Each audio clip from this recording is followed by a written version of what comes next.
زندگی کا امتحان۔ اللہ تعالیٰ نے شیطان کو حکم دیا کہ وہ آدم کے آگے جھک جائے، مگر شیطان آدم کے آگے نہیں جھکا۔ اس نے کہا کہ میں آدم سے بہتر ہوں، انا خیر منہ،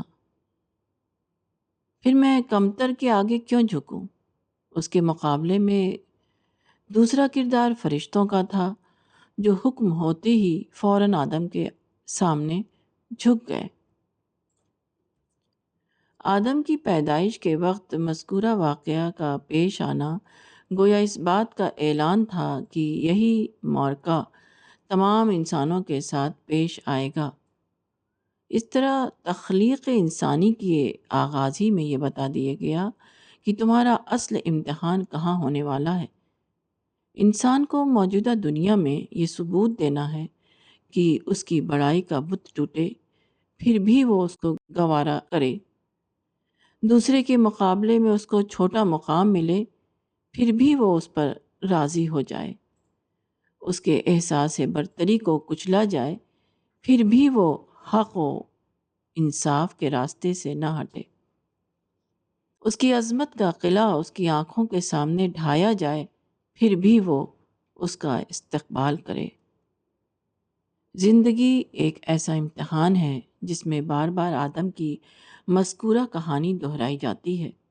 یہاں بار بار ایسا ہوتا ہے کہ آدمی کی بڑائی ٹوٹتی ہے، ایک شخص کو دوسرے شخص کے مقابلے میں کمتر مقام پر راضی ہونا پڑتا ہے۔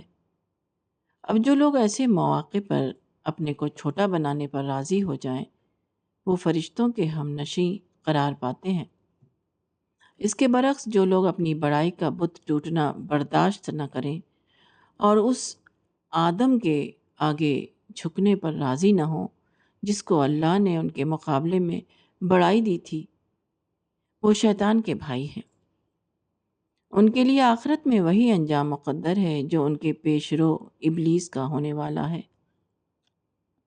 زندگی ایک ایسا معرکہ ہے جس میں جیتے جی اپنے کو ہلاک کرنا پڑتا ہے، جس میں خود اپنے ہاتھ سے اپنی قبر بنا کر اس میں لیٹ جانا پڑتا ہے۔ زندگی ناقابل برداشت کو برداشت کرنے کا امتحان ہے۔ جو لوگ ناقابل برداشت کو برداشت کرنے پر راضی ہوں، وہی وہ لوگ ہیں جو آخرت کے ان باغوں میں جگہ پائیں گے جو ہر قسم کی ناخوشگواریوں سے پاک ہو، جہاں دوبارہ کچھ بھی برداشت نہ کرنا پڑے، جہاں انسان کو ہمیشہ کے لیے آزادی اور خوشی کی لامحدود دنیا حاصل ہو جائے۔